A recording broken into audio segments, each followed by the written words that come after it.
ओहो, मैं तो हूँ पागल मुंडा, तू है मेरी सोनी कुड़ी। ओहो, मैं तो हूँ पागल मुंडा।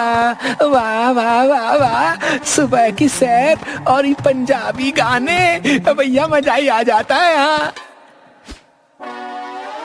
अरे झींगा, राधू, तुम तो दूसरे गांव में काम के खातिर गए थे ना भैया? ससुरा ई का मतलब पंचरंगा अचार बनकर आए हो पूरे, मतलब है। अरे गबरू भाई, हम दोनों तो काम की खातिर दूसरे गांव गए थे, लेकिन वहां के सेठ ने... अबे अपने कासगंज में तो बड़े मिथुन बने फिरते हो, हैं? अब क्या टर टर रोए जा रहे हो, हैं? ओए झींगा, तुम फुटो अपने इस उल्टी काली हांडी से, हैं? पड़ोस के गांव का सेठ वो कंजूस पंछी है, और हम दोनों उसी के घर पर काम किया करते थे। लेकिन काम पर रखने से पहले उसने एक शर्त रखी थी। शर्त? कैसी शर्त? बताओ बताओ।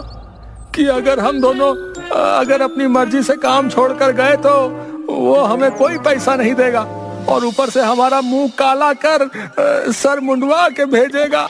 और अगर सेठ बंसी खुद हमें निकालता है तो वह अपना मुंह काला कर सर मुंडवा लेगा, और ऊपर से पूरे 1 साल की तनख्वाह भी देगा। अरे धत तेरे की है, पूरे कासगंज का नाम डुबो दिया भैया तुम दोनों ने तो, है? दूसरे गांव से सर मुंडवा कर आ गए भैया, बताओ। इतना हवा में मत उड़ो गबरू भाई, उसके यहाँ तो 2 दिन तक काम कर पाना बहुत मुश्किल है। हाँ, 1 नंबर का कसाई है सेठ, कोहलू का बैल बना कर रखता है। दोस्तों की इस बेइज्जती का बदला तो जरूर लेगा रे तेरा ये गबरू। गबरू, तू ठीक तो है ना भाई? तू रहने दे, पहले ही 2.5 फीट की हाइट है? सेठ तुझे बुरी तरह से घिस देगा भाई, खत्म हो जाएगा तू पूरी तरह।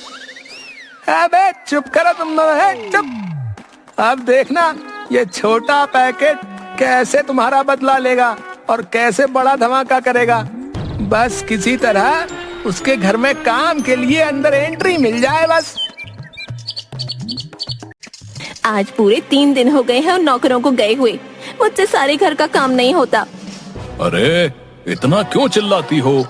सुन रहा हूँ, मैं बहरा थोड़ी हूँ। तुम फायदा तो सोचो, जब तक यहाँ काम किया 1 भी पैसा नहीं दिया मैंने उन्हें, और सारे काम भी करवा लिए।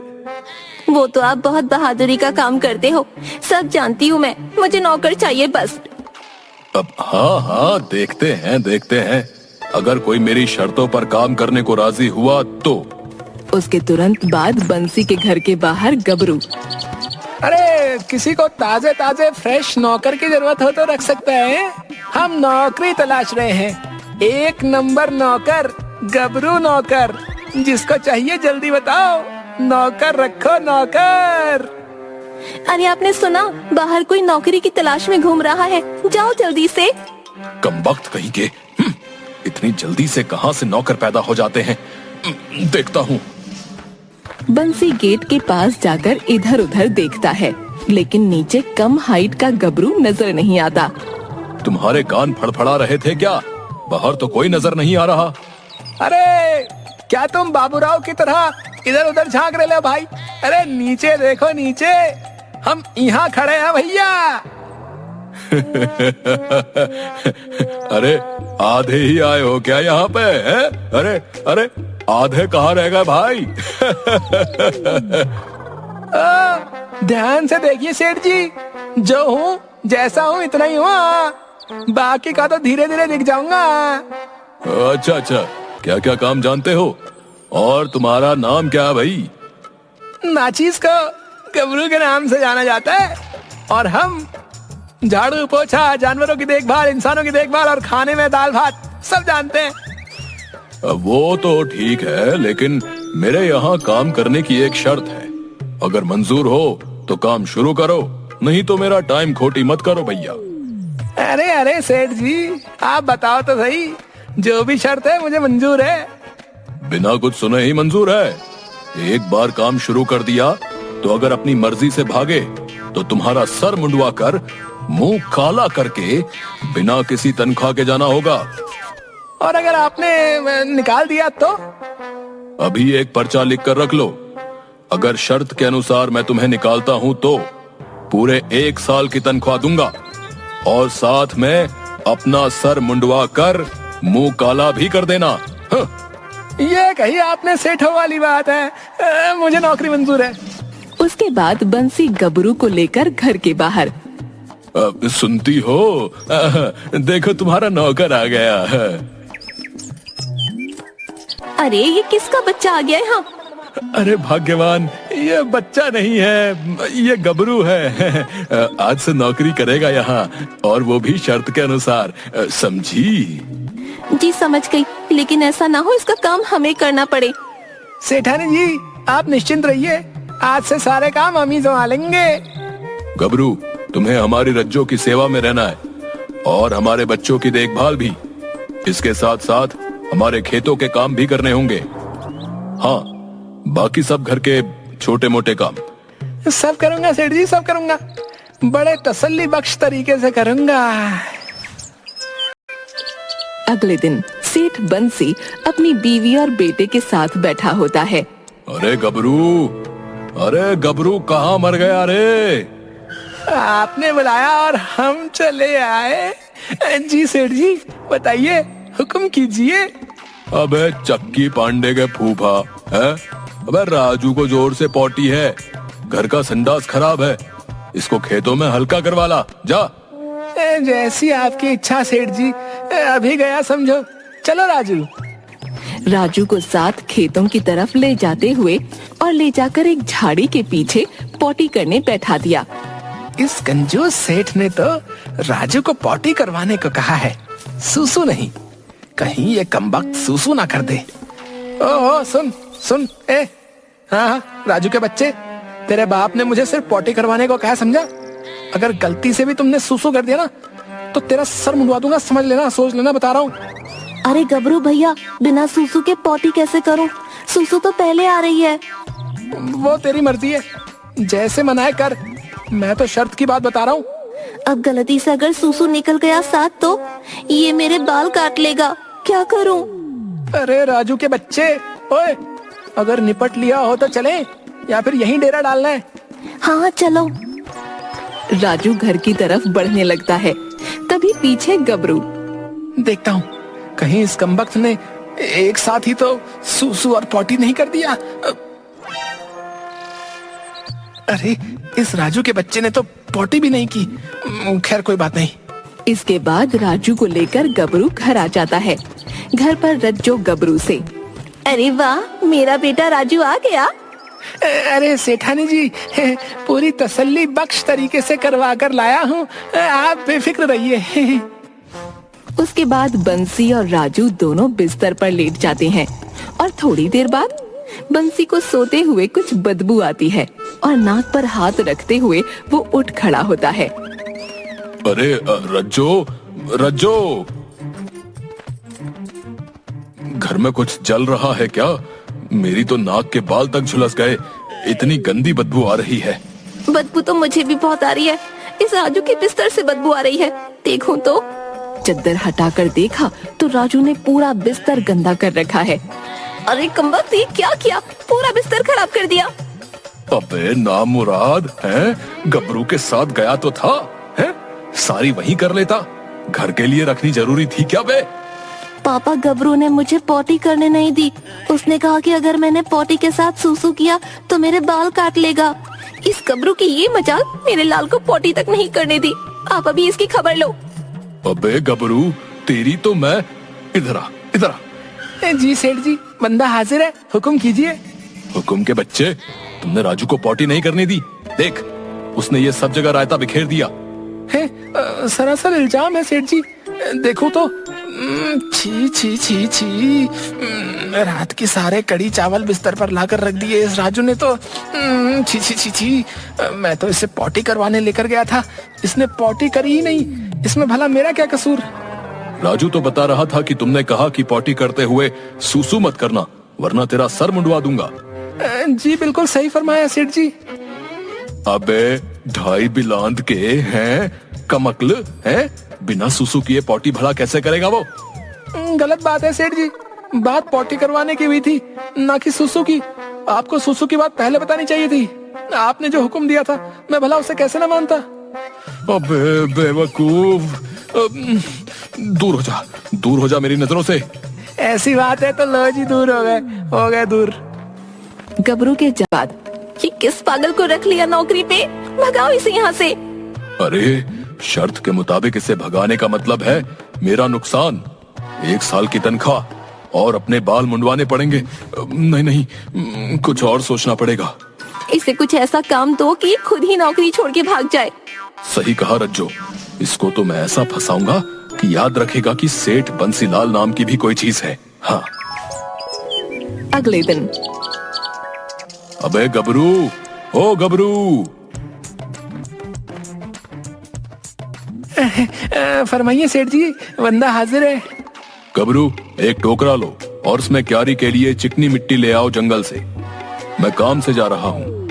जी सेठ जी, जैसा आप कहें। आप तसल्ली बख्श तरीके से हो आइए बाहर से। और हाँ, तुम्हारी सेठानी जैसा कहें ठीक वैसा ही करना, कोई शिकायत ना मिले। जी सेठ जी, आप बेफिक्र रहे हैं। उसके बाद गबरू टोकरा और एक कुदाल उठाकर खेतों की तरफ चलता है। ए साला, मैं तो साहब बन गया। ओए होए, साहब बन के और तन गया। ओए होए, गबरू तू तो सच में कमाल का सिंगर है रे। चलते हुए बहुत ही दूर आ गए हैं, जंगल ठहरा बहुत दूर। ससुरा, यहीं से कंकड़ वाली मिट्टी ले जाता हूँ। गबरू ने वहाँ से मिट्टी भरी, लेकिन उससे टोकरी उठाई नहीं जा रही थी। जैसे तैसे करके उसने टोकरी सर पे उठा ली और घर पहुँचकर सेठानी के सर के पास रखकर, अरे सेठानी जी, मिट्टी ले आया हूँ, इसे कहाँ फेंकूं? अरे बेवकूफ, मेरे सर के पास आकर खड़ा हो गया, फेंक दे मेरे सर पे। अच्छा जी, ऐसा तो लीजिए। हे भगवान, मार दिया इस बेवकूफ ने। तभी वहाँ बंसी आ जाता है। अरे रज्जो, क्या हुआ? यह चोट कैसे लगी? उस 1.5 फुटिए गबरू ने सर पे मिट्टी की टोकरी फेंक दी। अबे गबरू, गबरू। जी आया जनाब, बंदा हाजिर है। अबे गधे, है हमारी रज्जो का सर फोड़ दिया, अब इसकी मरहम पट्टी का भी खर्चा। ये क्या किया तुमने? आपकी आज्ञा का पालन सेठ जी। अबे गधे, मैंने कब कहा ऐसा करने को? आपने ही कहा था सेठ जी, जैसा सेठानी कहे बात माना करना। बस उन्होंने कहा सर पे मिट्टी फेंक दो, मैंने फेंक दी। हाय, किस पागल से पाला पड़ गया, वो तो मैंने गुस्से में कह दिया था। सेठ जी, मैं ठहरा मामूली नौकर, भला मेरी क्या मजाल कि मैं आपकी बात टाल सकूं। मैंने तो आपकी और सेठानी की बात ही मानी है, वरना मिला लो पर्चा। शर्त के अनुसार अगर मैंने कोई गलत काम किया तो निकाल दो मुझे। हाँ। अरे बस कर ना मुराद, बस कर। तुम तो गुस्सा हो गए। कोई बात नहीं, हल्की फुल्की चोट तो लगती रहती है ना? अगले दिन दोपहर में। अरे गबरू, कहाँ रह गया गबरू? जी सेठानी जी, हुक्म कीजिए। सुन, ये घर पे नहीं है, देख जरा चौपाल पे बैठे गप मार रहे होंगे। उनसे कहो कि घर में दाल चावल कुछ नहीं है, कुछ पैसे दे दे राशन के लिए। अभी गया सेठानी जी। चौपाल पे सेठ बंसी और 2 लोग बैठे गप में लड़ा रहे थे। अरे सेठ जी, घर में दाल चावल सब खत्म है। आप कैसे कंजूस आदमी हो, जल्दी से पैसे निकालो, बाजार से सामान लाना है। अबे गधे, हैं? इसमें चिल्ला चिल्ला कर कहने की क्या बात है? हैं? आराम से मेरे कानों में भी तो बता सकता है ना? हैं? सारे गांव में इज्जत का फलूदा निकाल रहा है कमबख्त कहीं का। 4 आदमियों के सामने धीरे बोला कर। ये पकड़ पैसे और जा यहाँ से, आता हूँ कुछ देर में, चल जा। जैसा आप कहें सेठ जी, अगली बार बिल्कुल नहीं चिल्लाऊंगा, बिल्कुल धीरे से बात करूंगा। हाँ।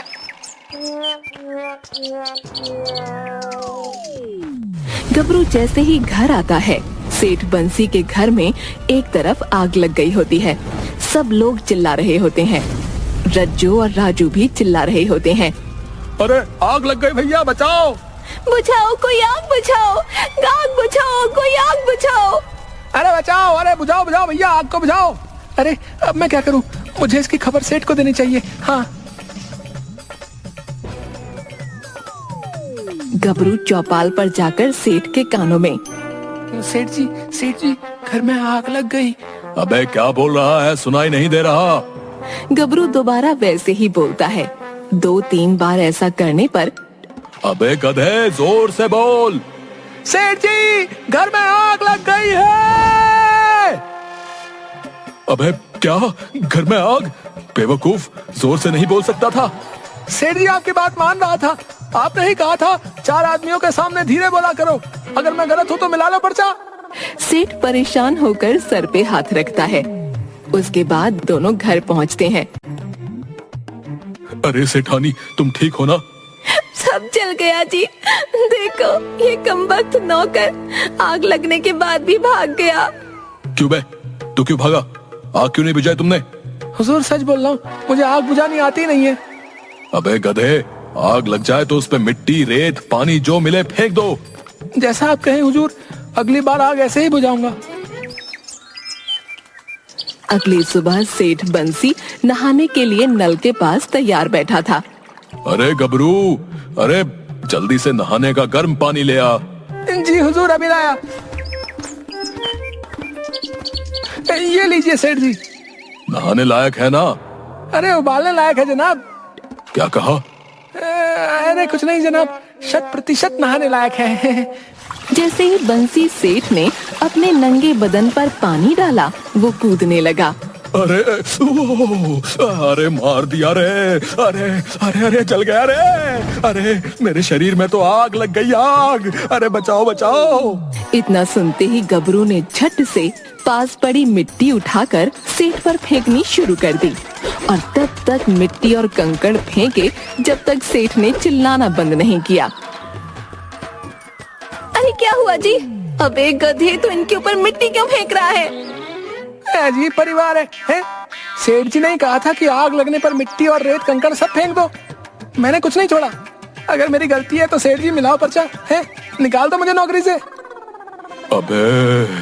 अबे नहीं मेरे गबरू, अरे तू तो खामखा में गुस्सा हो रहा है। और इतना बोलकर बंसी बेहोश हो गया। चंदन नगर में विमला काकी, जो कि गांव की सबसे बुजुर्ग औरत है, वो चौपाल पर बैठकर हर रोज बच्चों को कहानियां सुनाती है। सभी बच्चों को विमला काकी की कहानी बहुत पसंद आती है। वो रोज चौपाल पर बैठकर विमला काकी की कहानियों का आनंद लेते। अच्छा बच्चों, तुम्हें पता है हमारे गांव में बहुत पहले एक नरभक्षी दानव रहता था। उसके लंबे लंबे नाखून थे, बड़े बड़े बाल, बड़े बड़े दांत और बिल्कुल एक भालू की तरह था वो। विक्रम, देख जरा, सभी बच्चे विमला काकी की कहानियां सुनकर मस्त हो जाते हैं। हाँ भाई, और रात में हमें सोने नहीं देते। फिर दोनों बच्चे हंसने लगते हैं। अच्छा, अब वो दानव कहाँ है? अब वो दानव हमारे गांव के कुएं में है। क्या, कुएं में? हाँ, हमारे गांव के कुएं में। अब जो भी बच्चा पढ़ाई नहीं करेगा, जिद करेगा, वो दानव आकर उसे खा जाएगा। क्या खा जाएगा? चलो अब जाओ यहाँ से और जाकर सो जाना, ठीक है? सभी बच्चे वहाँ से चले जाते हैं। सभी बच्चे खेलते खेलते उस कुएं तक पहुँच जाते हैं। बंकू, अगर तूने मेरी गेंद नहीं दी तो तुझे वो राक्षस खा जाएगा। तुझे अभी भी वो राक्षस वाली बात याद है? अरे वो एक कहानी थी बस, और कुछ नहीं। अगर सच में कोई राक्षस होता तो क्या हमारे घर वाले हमें यहाँ आने देते? और अगर राक्षस हुआ तो? अरे तू भी किन बातों में विश्वास करता है? चल मैं तुझे उस कुएं में दिखाता हूँ, कोई राक्षस वाक्षस नहीं है। फिर सारे बच्चे उस कुएं के पास चले जाते हैं और उस कुएं का ढक्कन खोल देते हैं। तभी उन्हें बहुत डरावनी डरावनी आवाजें सुनाई देती हैं। सभी बच्चे डर के मारे वहां से भाग जाते हैं। शाम को जुगनू अपने खेत में कुछ काम कर रहा था और घर जाते समय उस कुएं के पास से गुजरा कि अचानक कुएं के पास से वो गायब हो गया। गांव वाले उसे ढूंढ ढूंढ कर परेशान हो गए, लेकिन वो नहीं मिला। तब से रात को जो कोई भी उस कुएं की तरफ जाता वहाँ से फिर लौट कर नहीं आता। गांव के सभी लोग चौपाल पर बात करते हैं। मुखिया जी, हमें कुछ करना होगा। कुछ दिनों से जो कोई भी उस कुएं की तरफ जाता है लौट कर नहीं आता। गांव में इतने सारे हादसे हो गए, अब ना जाने वो कुआं किस किस को खा जाएगा। हमारा शहर जाना बहुत जरूरी हो गया है। हाँ, अब तो मुझे भी फिक्र होने लगी है। जब तक हम इस समस्या का समाधान ना ढूंढ ले, तब तक कोई भी रात में उस कुएं की तरफ नहीं जाएगा। तब से गांव के लोगों ने रात में उस रास्ते से वहां से आना जाना बंद कर दिया। फिर एक दिन प्रताप के बेटे बंकू को बहुत तेज बुखार आ जाता है और शहर जाने का बस वही एक रास्ता था। बंकू की हालत बिगड़ने लगी तो प्रताप बंकू को लेकर उस कुएं वाले रास्ते से ही शहर के लिए निकला। शहर से आते वक्त, सुनिए जी, जल्दी जल्दी चलिए, शाम हो गई है। हमारा यहाँ ज्यादा देर रहना खतरे से खाली नहीं है। अरे हाँ हाँ, चली तो रहा हूँ। पिताजी, क्या सच में इस कुएं में कोई राक्षस रहता है? हाँ बेटा, लगता तो ऐसा ही है, पर अब जल्दी जल्दी चलो। जब तक बंकू दौड़कर उस कुएं के पास चला जाता है। अरे अब खड़े क्या हो, पकड़ो उसे, देखो वो उस कुएं की तरफ जा रहा है। अरे तो मैं क्या करूं? सुबह से तो बुखार में था और अब देखो कैसे इधर उधर दौड़ रहा है। बंकू, ए बंकू, रुक जा। बंकू उस कुएं में झांक कर देखता है और प्रताप उसे पकड़ने के लिए झपट्टा मारता है। तभी बंकू का पैर एकदम से फिसल जाता है और वो कुएं में जाकर गिर जाता है। बंकू, बंकू बेटा, अजी अब क्या होगा? आप निकालिए मेरे बेटे को इस कुएं से बाहर। मुझे नहीं पता, आप कैसे भी इसे कुएं से बाहर निकालिए, मुझे बस मेरा बेटा चाहिए। अरे हाँ भाग्यवान, मुझे भी मेरा बेटा उतना ही प्यारा है जितना कि तुझे। चल, हम गांव से मदद लेकर आते हैं। फिर दोनों गांव की तरफ जाते हैं। गांव वाले उर्मिला को रोते देख इकट्ठा हो जाते हैं। अरे क्या हुआ भाभी, आप रो क्यों रही हो? और प्रताप भैया, आप भी बहुत घबराए हुए लग रहे हो। अरे भाई चलो, जल्दी हमारी मदद करो। वो बंकू उस कुएं में गिर गया है। सभी लोग बहुत ज्यादा हैरान हो जाते हैं। क्या? बंकू कुएं में गिर गया? भगवान, अब क्या होगा? हाँ चलिए, आप सभी चलिए और मेरे बेटे बंकू को उस कुएं से बाहर निकलवाने में हमारी मदद कीजिए। नहीं नहीं बेटी, इस वक्त तो कोई भी गांव वाला तुम्हारी मदद नहीं कर सकता। तुम्हें पता है ना कि उस कुएं के पास रात को कोई नहीं जाता है। तो ठीक है, मैं खुद ही बंकू को बचाने जाऊंगी। अरे प्रताप भैया, आप रोकिए ना उर्मिला भाभी को। आपको पता है ना, उस कुएं की तरफ रात को जाना खतरे से खाली नहीं होगा। अगर वो कुआं इन्हें भी खा गया तो? और वैसे भी हमें थोड़ी समझदारी से काम लेना होगा। क्या आप यही चाहते हो कि आपकी उर्मिला भाभी को भी खा दे? मेरा उर्मिला के सिवा इस दुनिया में और कोई नहीं है। मैं उर्मिला को उस कुएं की चंगुल में फंसने के लिए नहीं भेजूंगा और अपने बेटे को बचाने के लिए मैं खुद ही उस कुएं में जाऊंगा। प्रताप उस कुएं की तरफ जाने लगता है।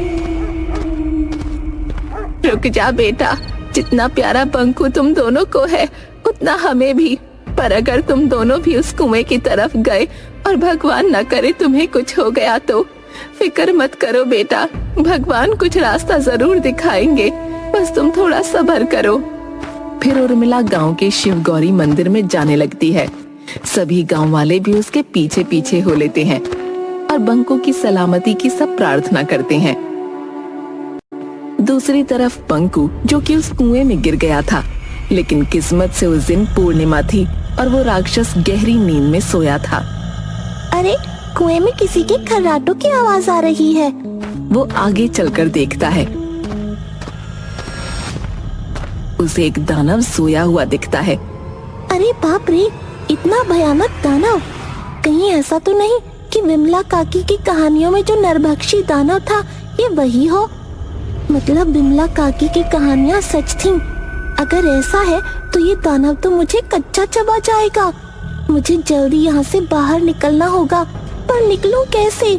यहाँ से बाहर निकलने का रास्ता कहाँ होगा?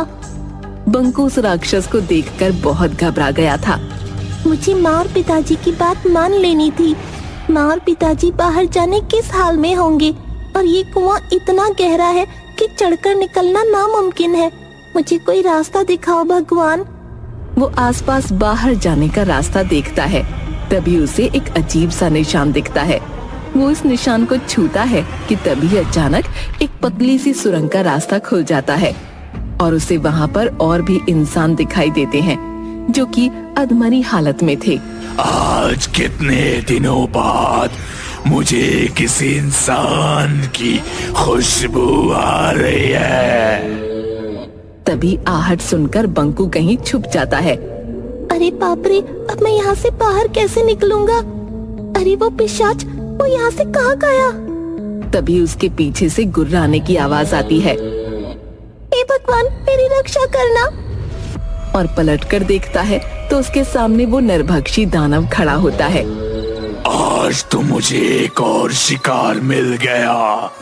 अब मैं जल्दी श्राप से मुक्त हो जाऊंगा। पर वो दानव जैसे ही बंकू को हाथ लगाता है वैसे ही बंकू बचकर भाग जाता है। अरे ये क्या हुआ? कहाँ गया वो? फिर दानव उसकी खुशबू सूंघकर उसकी तरफ बढ़ने लगता है, पर बंकू पास पड़े हुए कीचड़ को अपने ऊपर लगा लेता है ताकि दानव को उसकी बू न आए और फिर सुरंग के एक कोने में जाकर छुप जाता है। फिर सुरंग में फंसे हुए लोगों से पूछता है। अरे काका, आप यहाँ सब कब से कैद हैं और इस दानव ने आपको खाया नहीं?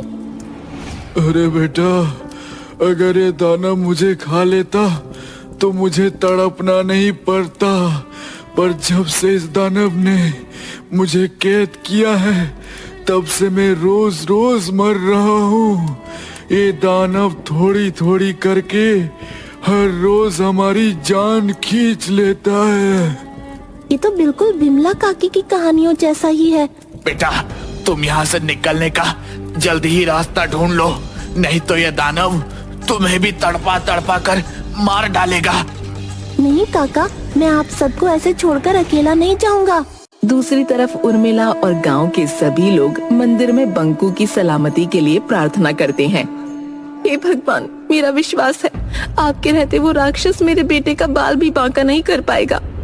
तभी वहाँ एक अघोरी साधु आ जाता है। तुम सब मारे जाओगे, तुम में से कोई भी जिंदा नहीं बचेगा। सभी गांव वाले उस अघोरी की बात सुनकर दंग हो जाते हैं। आप कौन हो बाबा? और आपको पहले इस गांव में हमने तो कभी नहीं देखा, और आप ऐसे क्यों बोल रहे हो? इस गांव पर बहुत बड़ा खतरा मंडरा रहा है और तुम में से कोई भी जिंदा नहीं बचेगा, कोई भी नहीं। बाबा, आप बड़े पहुंचे हुए लगते हैं, कृपया आप मुझे बताएं मेरा बेटा पंकु सही सलामत है ना? ऊपर वाले के मर्जी के बिना कुछ नहीं होता। तुम्हारा बेटा उसी राक्षस की कैद में है। वो राक्षस किसी को भी जिंदा नहीं छोड़ेगा। क्या? पर वो राक्षस हमारे गांव में कैसे आया? और हाँ, वो सबको क्यों मारना चाहता है? वो राक्षस इसी गांव का एक आदमी था जो कि किसी संत के श्राप के कारण उसी कुएं में दानव बनकर रह रहा है। उसने कई साल शिव जी की उपासना की और खुद को बहुत ही शक्तिशाली बना लिया, और अगर वो 11 इंसानों की बलि देगा तो वो और भी ज्यादा शक्तिशाली बन जाएगा और फिर वो उस कुएं से बाहर भी निकल सकता है। क्या क्या?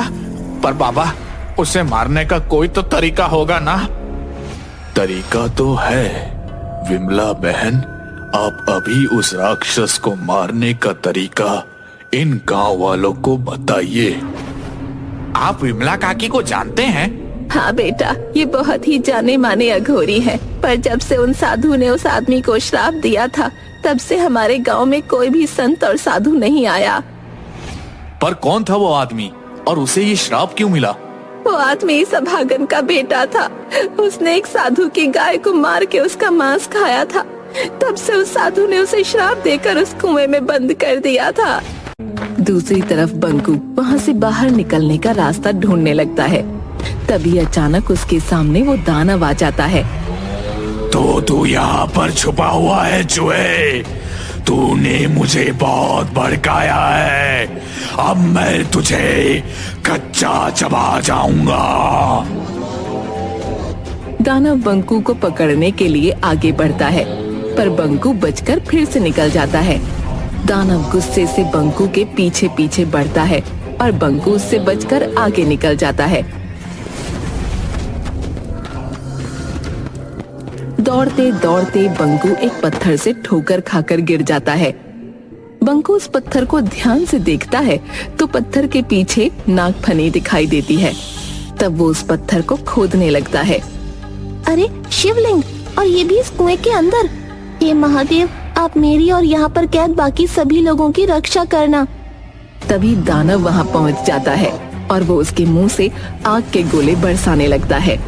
बंकू बचते बचाते उस चट्टान के पीछे जाकर छुप जाता है जहाँ पर वो दानव सोया हुआ था, और दानव के आग के गोले की वजह से वो चट्टान टूट जाती है। उस चट्टान में से एक त्रिशूल निकलता है। उस त्रिशूल को देखकर दानव डर जाता है। अरे, इस त्रिशूल को देखकर ये दानव डर क्यों रहा है? तभी दानव फिर से आग का गोला बंकू पर फेंकता है, पर बंकू खुद को बचाने के लिए उस त्रिशूल को आगे करके आंख बंद कर लेता है और वो आग का गोला उस त्रिशूल से टकराकर उस दानव पर ही उल्टा पड़ जाता है। अरे, मतलब ये त्रिशूल मायावी है। इसका मतलब इस त्रिशूल से दानव भी मर सकता है। फिर बंकू उस त्रिशूल से दानव के ऊपर वार करता है। दानव दर्द से कराहने लगता है, पर वो मरता नहीं। अरे, ये दानव तो इस त्रिशूल से भी नहीं मरा। अरे हाँ, याद आया, विमला काकी ने एक बार उनकी कहानी में बताया था, अगर त्रिशूल से राक्षस की नाभि में वार करो तो वो मर जाएगा।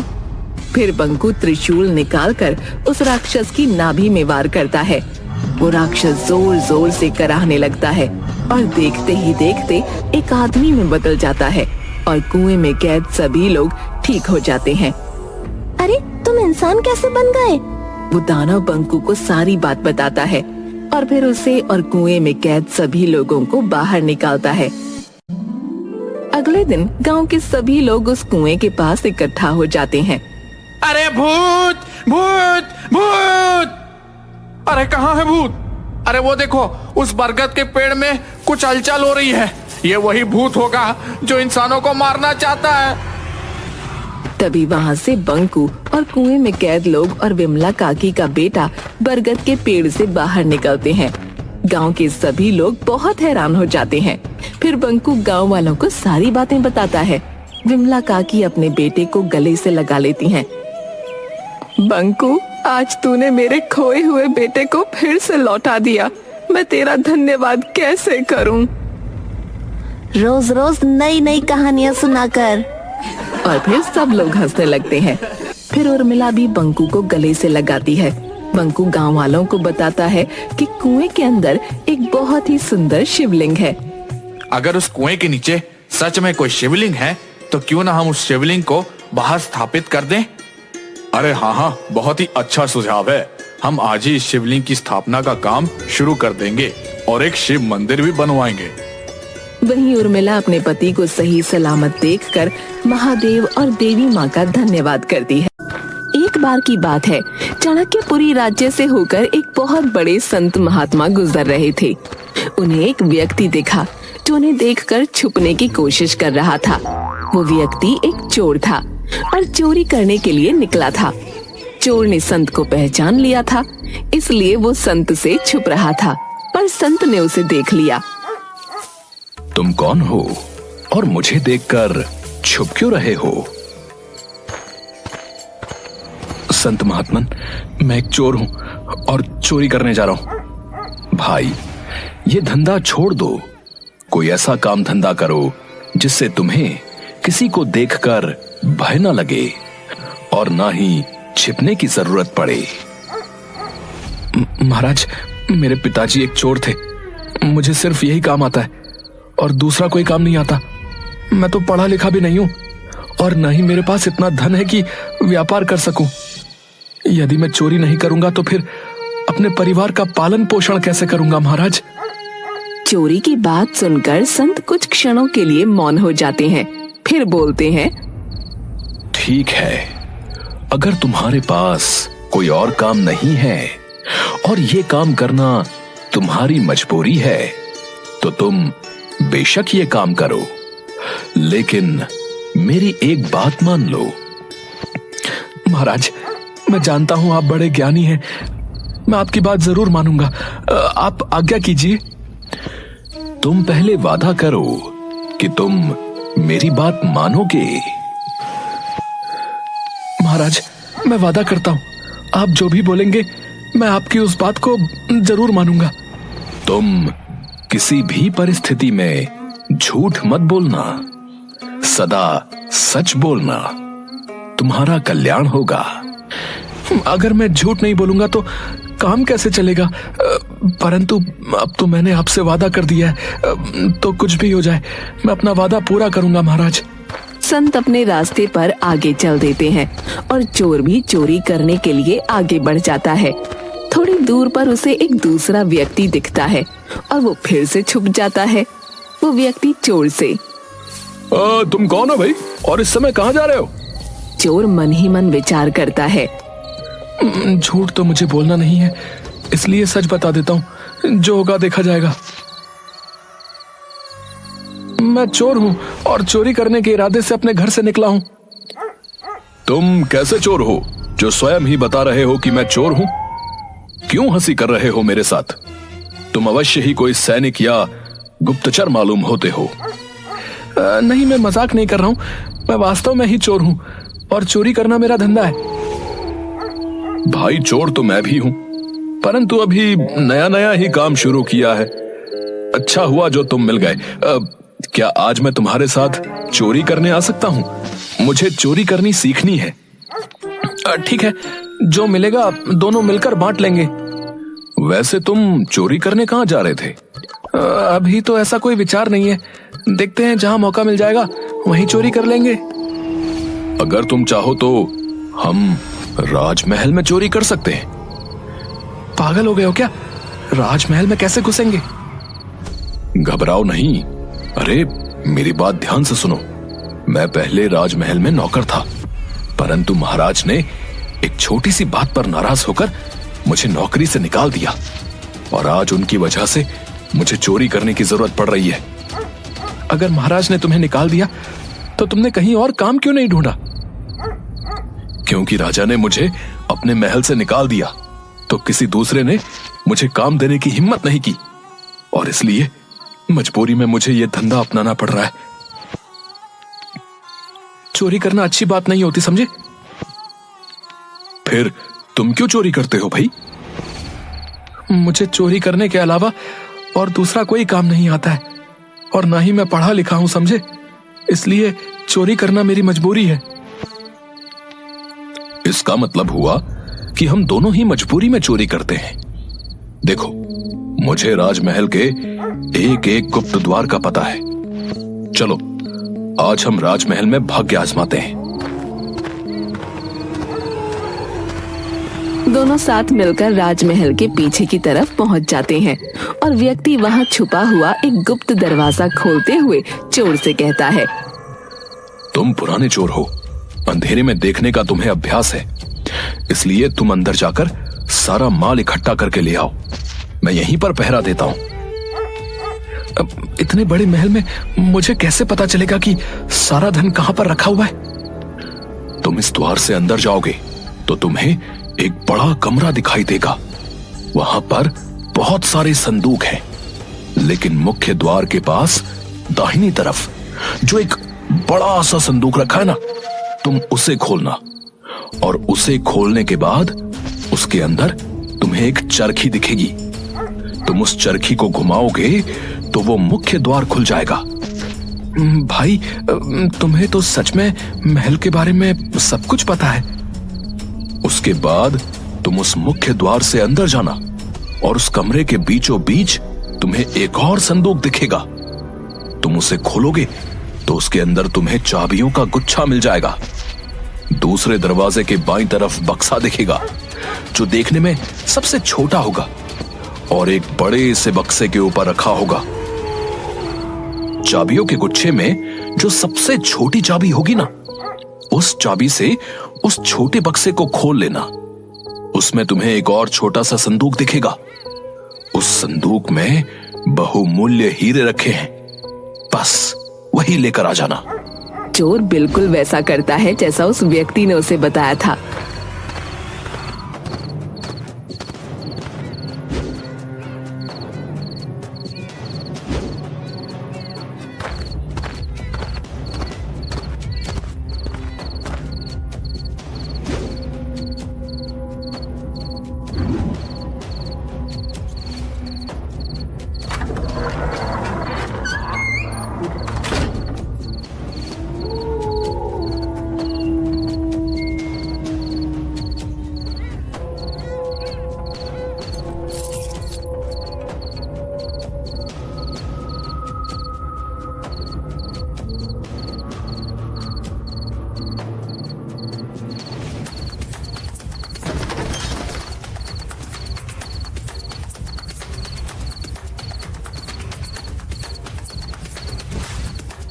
और वो हीरे लेकर वापस आ जाता है। भाई, तुमने जैसा कहा था, अंदर सब कुछ वैसा ही था। हाँ, ये लो तुम्हारे हिस्से का हीरा। मैंने उसमें से 2 हीरे निकाले, एक तुम्हारा और एक मेरा। लेकिन उस संदूक में तो 3 हीरे थे। तुम 2 ही क्यों लेकर वापस आ गए भाई? अरे भाई देखो, हम 2 थे। अगर मैं 3 हीरे लेकर आता तो वो तीसरा हीरा हम दोनों में बांटना बहुत मुश्किल था। इसलिए मैंने उस संदूक में से सिर्फ 2 ही हीरे निकाले, ताकि हम दोनों के बीच किसी तरह का मतभेद ना हो जाए। अरे भाई, तुम बड़े विचित्र चोर हो। तुम चाहते तो वो एक हीरा अपने पास रख सकते थे। मैं ऐसा नहीं कर सकता, क्योंकि मैं झूठ नहीं बोलता हूं। इसलिए मैंने वो एक हीरा संदूक में वापस रख दिया और हम दोनों के लिए एक एक हीरा लेकर ही बाहर आया। ये लो तुम्हारा हीरा। उस व्यक्ति को एक हीरा दिया और वहां से चला गया। मुझे लगता है कि ये मुझसे झूठ बोल रहा है। भला ऐसा कैसे हो सकता है कि अपनी जान जोखिम में डालकर कोई महल के अंदर चोरी करने जाएगा और सामने रखे हुए 3 हीरों में से सिर्फ 2 ही हीरे लेकर वापस आएगा, और उसमें भी एक हीरा मुझे दे देगा।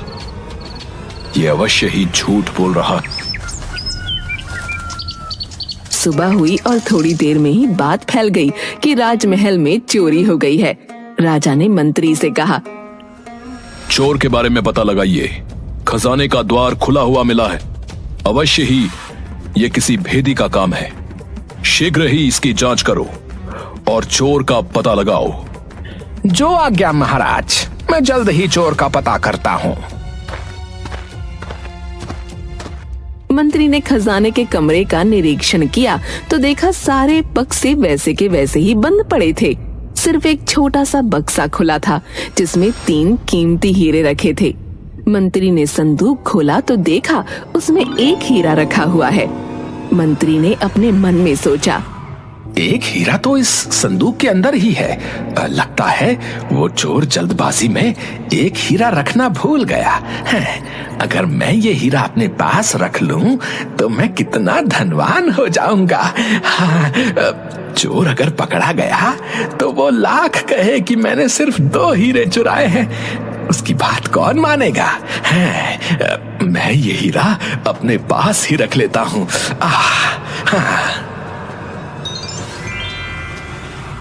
मंत्री फिर राजा के पास जाता है। महाराज, सारे बक्से तो ठीक हैं, सिर्फ एक बक्सा खुला हुआ है जिसमें 3 कीमती हीरे रखे थे और वही चोरी हुए हैं महाराज। क्या कहा? 3 हीरे चोरी हुए हैं? जी महाराज, उस छोटे बक्से में रखे हुए 3 कीमती हीरे चोर ले गया महाराज। ठीक है मंत्री जी, आप जल्द ही चोर का पता लगाइए और उसे हमारे सामने प्रस्तुत कीजिए। तलाश शुरू की गई और जल्द ही चोर को राजा के सामने खड़ा कर दिया गया। क्या रात में तुमने ही राजमहल में घुसकर चोरी की थी। जी महाराज, मैंने ही चोरी की है और मैं इसका दंड भुगतने को भी तैयार हूँ, परंतु मेरे साथ एक अन्य भी मेरे साथ इस चोरी में शामिल था। वो कौन था? उसका नाम बताओ। मैं उसका नाम नहीं जानता और न ही उसके घर का पता जानता हूँ। कल रात को पहली बार ही मैं उससे मिला था। मुझे उसके बारे में और कुछ भी नहीं पता है। उसने ही मुझे गुप्त दरवाजे से खजाने के अंदर जाने का रास्ता बताया था। क्या कहानी सुना रहा है झूठा कहीं का है? अपने साथी का नाम जल्दी बताओ, वरना मैं तुम्हारी खाल खिंचवा दूंगा, समझे? आप जो सलूक चाहे मेरे साथ करें, परंतु मैं सच कह रहा हूँ, मुझे उसका नाम पता नहीं मालूम। मैं रात की सारी घटना आप लोगों को बता चुका हूँ और मैं जो भी कह रहा हूँ सच कह रहा हूँ। ये मेरे हिस्से का एक हीरा है जो मैंने अपने पास रखा था। तुम चोर हो, तुम्हारी बात पर विश्वास नहीं किया जा सकता। तुम कहते हो कि तुमने 2 हीरे चुराए थे और एक हीरा अपने साथी को दे दिया। लेकिन चोरी तो 3 हीरों की हुई है। फिर वो तीसरा हीरा कहाँ गया? मैं नहीं जानता, मैंने सिर्फ 2 हीरे ही चुराए थे। तीसरा हीरा मैंने वापस उस संदूक में ही रख दिया था। अगर तुम्हारी बात पर यकीन किया जाए तो ये बताओ, तुमने ऐसा क्यों किया? मंत्री जी, हम 2 साथी थे और संदूक में 3 हीरे थे। अगर मैं तीनों हीरे चुराता तो तीसरे हीरे का बंटवारा करना बहुत ही मुश्किल था। हम दोनों चोरों के बीच कोई मतभेद ना हो, ये सोचकर मैंने एक हीरा संदूक में वापस रख दिया था और 2 हीरे ही अपने साथ लेकर बाहर निकल गया था। मंत्री कुछ कहता उसके पहले ही महाराज बीच में बोल पड़े। मंत्री जी, ये चोर बिल्कुल ठीक कह रहा है। इसने सिर्फ 2 हीरे ही चुराए थे, जिसमें से एक हीरा इसने अपने साथी को दे दिया था और एक स्वयं रखा था। अपने हिस्से का हीरा इसने दे दिया और इसके साथी के हिस्से का हीरा मेरे पास है, क्योंकि मैं ही इसका साथी था। रात को जब मैं भेष बदलकर राज्य में घूम रहा था, उस समय मेरी मुलाकात इस चोर से हुई थी। जो हीरा इसने मुझे दिया था वो हीरा ये है। महाराज ने अपनी जेब से एक हीरा निकालकर सामने रख दिया। दरबार में सन्नाटा छा गया, सब मौन थे। थोड़ी देर बाद राजा, जब ये चोर मेरा हिस्सा मुझे देकर चला गया तो मैंने खजाने में जाकर इसकी जांच की, क्योंकि मुझे लग रहा था कि ये चोर झूठ बोल रहा है और इसने वो तीसरा हीरा अपनी जेब में रख लिया है और मुझे सिर्फ एक हीरा देकर चला गया। लेकिन अफसोस की बात यह है कि जब मैंने संदूक में देखा तो एक हीरा वहीं पर था, जो इस समय मंत्री जी की जेब में है। मंत्री जी, आप उस तीसरे हीरे को अपनी जेब से खुद निकालेंगे या मैं सैनिकों को आदेश दूं? मंत्री हीरा निकालकर महाराज को देता है। राजमहल में चोरी के अपराध में मंत्री को कारागार में डाल दिया जाए। और तुम कैसे चोर हो जो चोरी भी करते हो और सच भी बोलते हो? महाराज, मैं एक संत महात्मा से मिला था जिन्होंने मुझसे सदा सच बोलने का वादा करवाया था। क्योंकि मुझे कोई दूसरा काम नहीं आता महाराज, इसलिए चोरी करना मेरी मजबूरी है। मैं तुमसे बहुत प्रसन्न हूं और तुम्हें अपना मंत्री बनाना चाहता हूं। महाराज, आपकी बड़ी कृपा दृष्टि है, परंतु आज मुझे ये मंत्री का पद सिर्फ उन संत महात्मा के वचनों द्वारा ही प्राप्त हुआ है। इसलिए मैं अपने जीवन का कल्याण करने के लिए उन संत महात्मा के पास ही जाना चाहता हूँ और उनकी ही सेवा सुमिरन में अपना बाकी का जीवन व्यतीत करना चाहता हूँ महाराज। उन संत महात्मा से हम भी मिलना चाहेंगे जिन्होंने एक चोर को उसके अवगुण के साथ उसको इतना गुणवान बना दिया। ऐसे संत को हमारे राजमहल में होना चाहिए। ये हमारे राज्य के लिए बहुत ही हितकर होगा। राजा के आदेश पर संत को ढूंढा जाता है।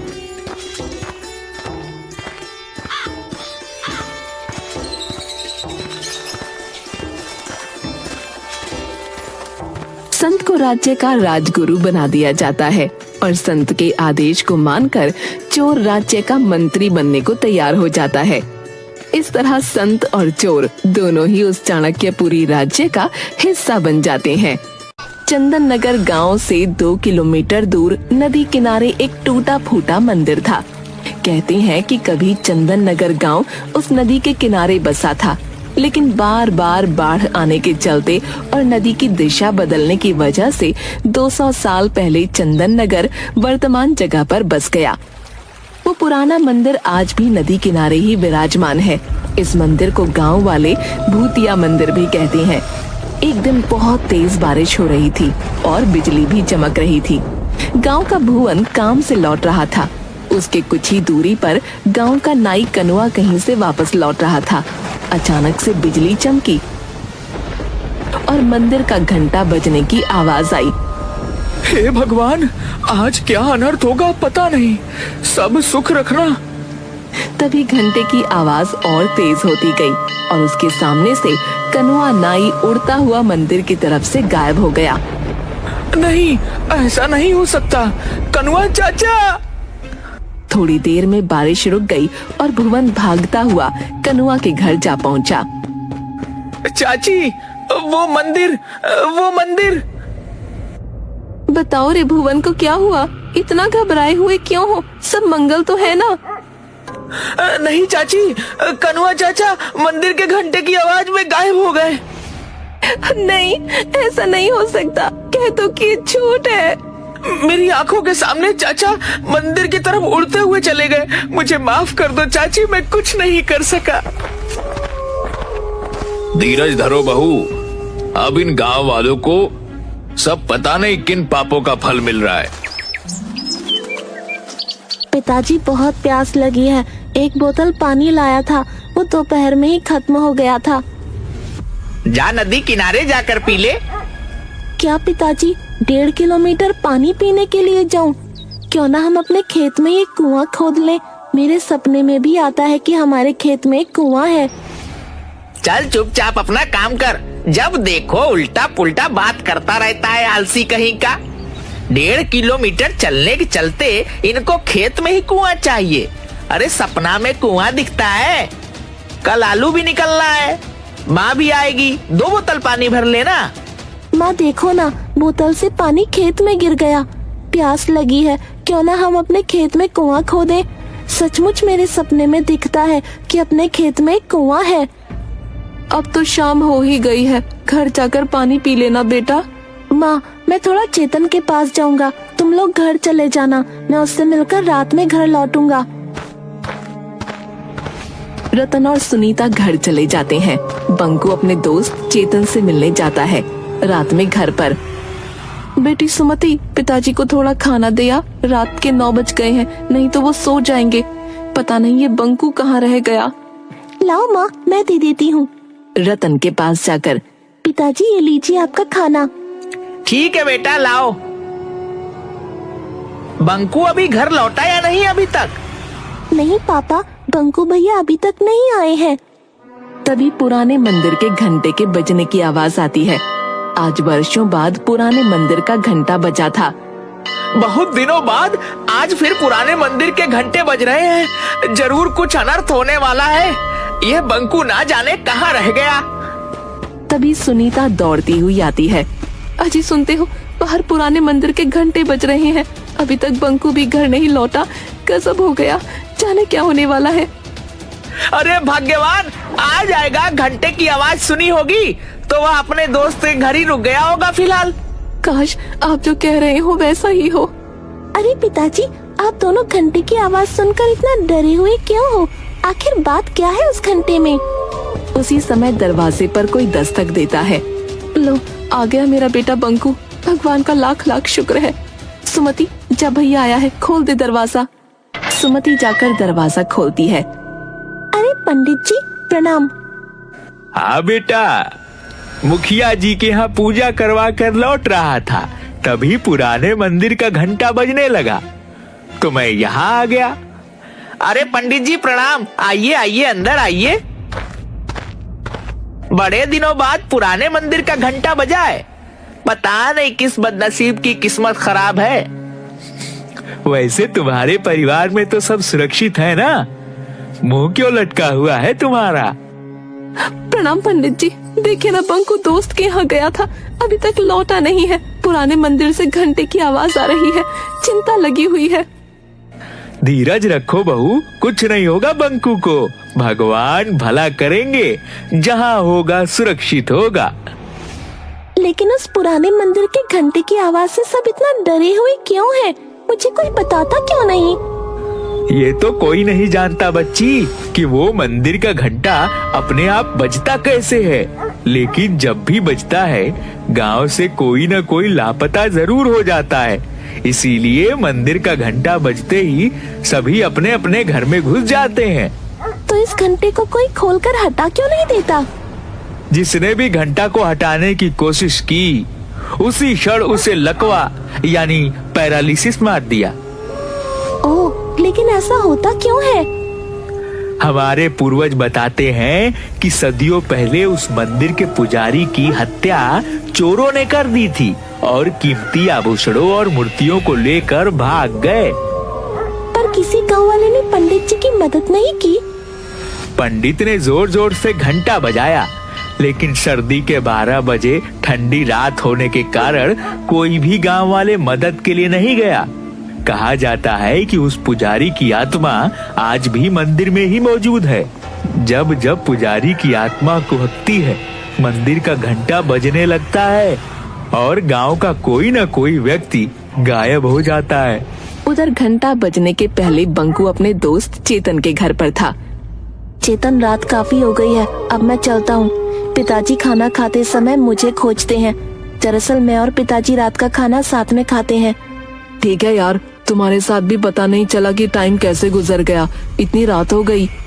तभी मंदिर का घंटा बजने लगता है।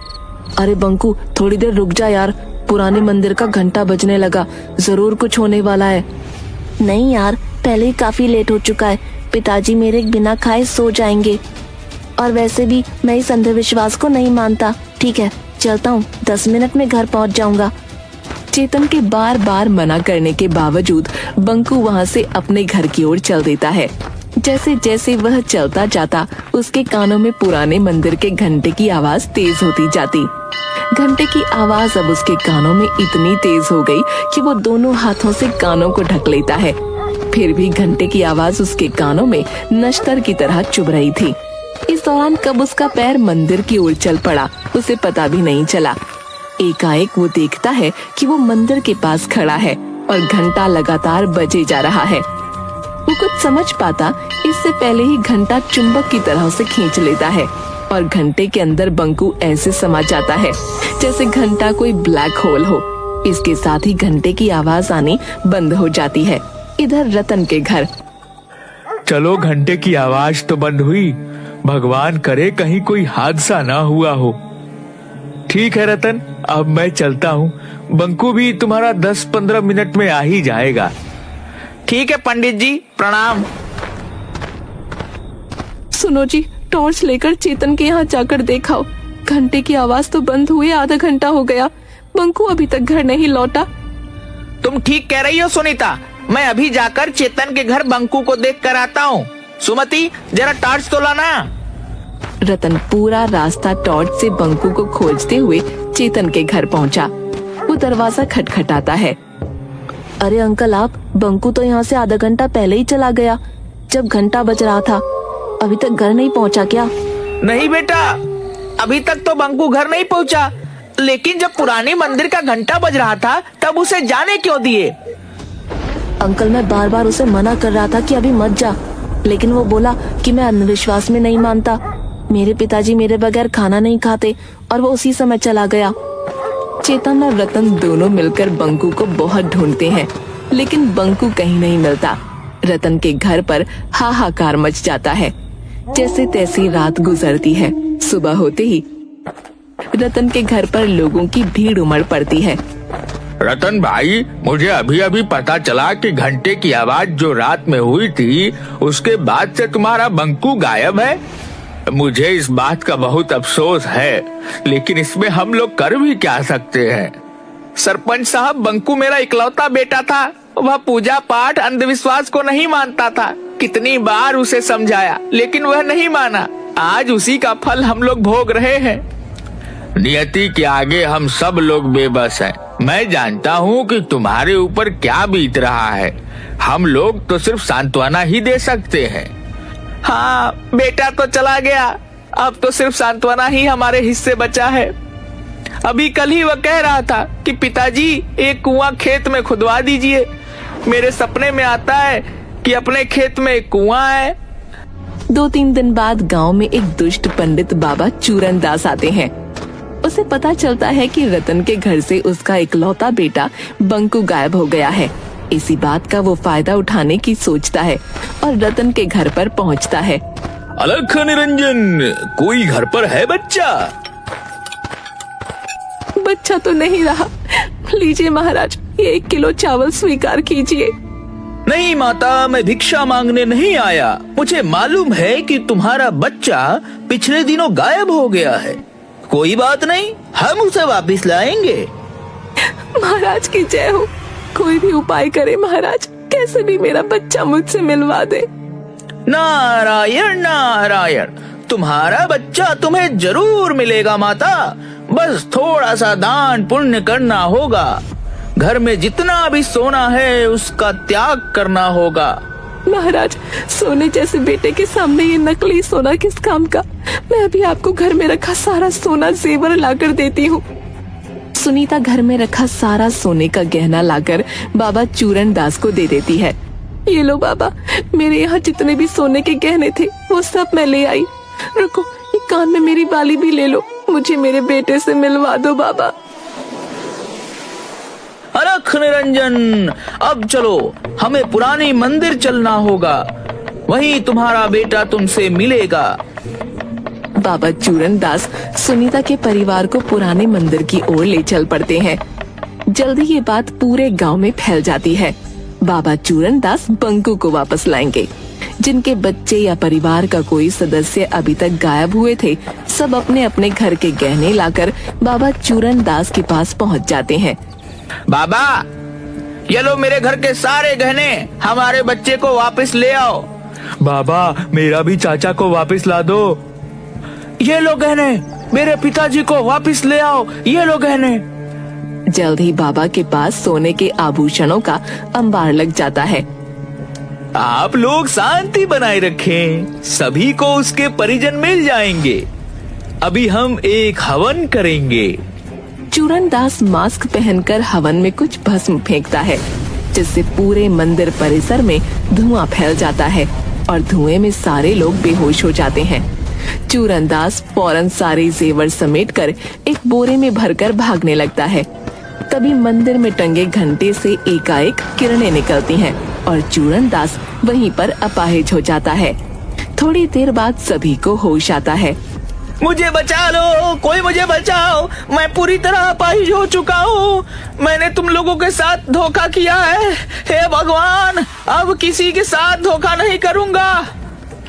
दुष्ट पंडित, तुम्हारी यही सजा है। तुमने कई लोगों के भावनाओं को धोखा दिया है।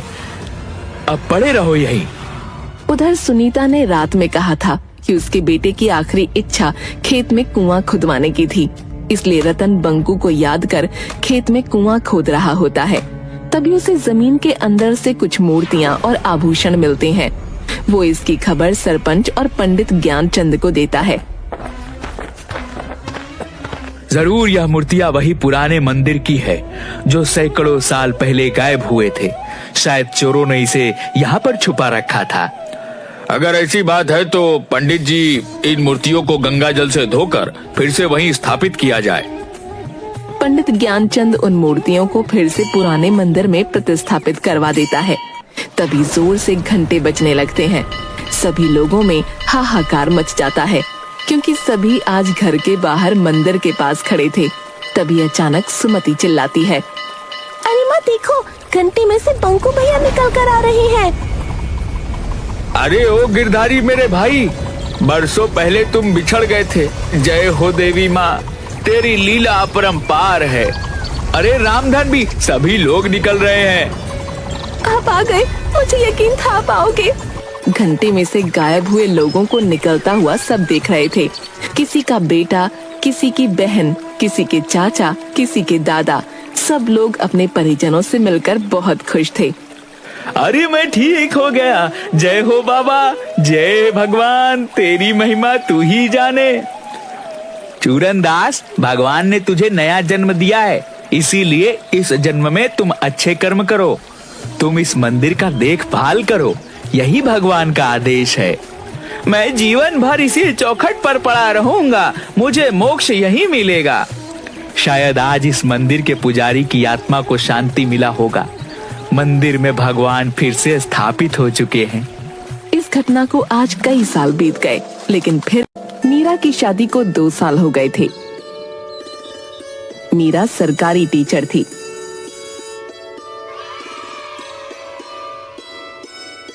और उसका पति रवि एक सॉफ्टवेयर इंजीनियर था। दोनों आराम से जिंदगी गुजार रहे थे कि एक दिन रवि का दोस्त महेश उनके घर आया।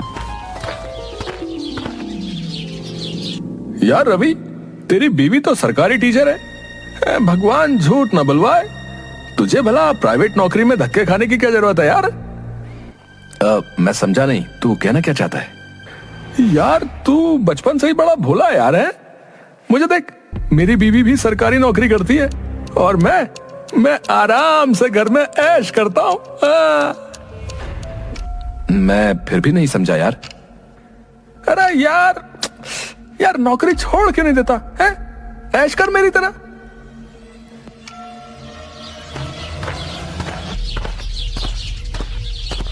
महेश के जाने के बाद रवि बहुत सोचता है और फिर नौकरी छोड़ देता है। लिविंग रूम में रवि एक पुराने से सोफे पर बैठा है और टीवी पर सीरियल देख रहा है। उसकी पत्नी मीरा, जो एक मेहनती महिला है, हाथ में बहुत सारे धुले हुए कपड़े लेकर आती है। रवि, जरा मेरी मदद करो ना, देखो ना कितने सारे कपड़े हैं। अरे पागल तो नहीं हो गई हो? दिखाई नहीं देता? मेरा सीरियल चल रहा है। मीरा कपड़े लेकर छत पर सुखाने चली जाती है। तभी डोर बेल बजती है, दूध वाला आ जाता है। मीरा, ओ मीरा, अरे जल्दी नीचे आओ भाई, अरे दूध लो। कमाल की आलसी हो तुम। अरे पहले नीचे के काम निपटाओ फिर छत पर जाओ। तुम्हें तो बस समय को बर्बाद करना आता है। सुनिए जी, मैं कपड़े फैला रही हूँ, बारिश का मौसम हो रहा है, थोड़े बहुत सूख जाएंगे, तब तक आप दूध ले लीजिए। अरे होश में हो तुम?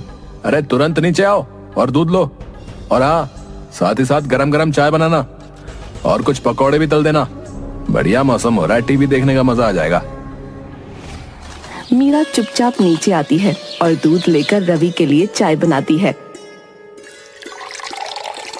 उसे पकौड़े तलकर देती है। इतवार का दिन होने की वजह से उसके पास बहुत सा काम था। अगले दिन उसे ऑफिस जाना था। अगले दिन शाम को जब मीरा वापस आती है,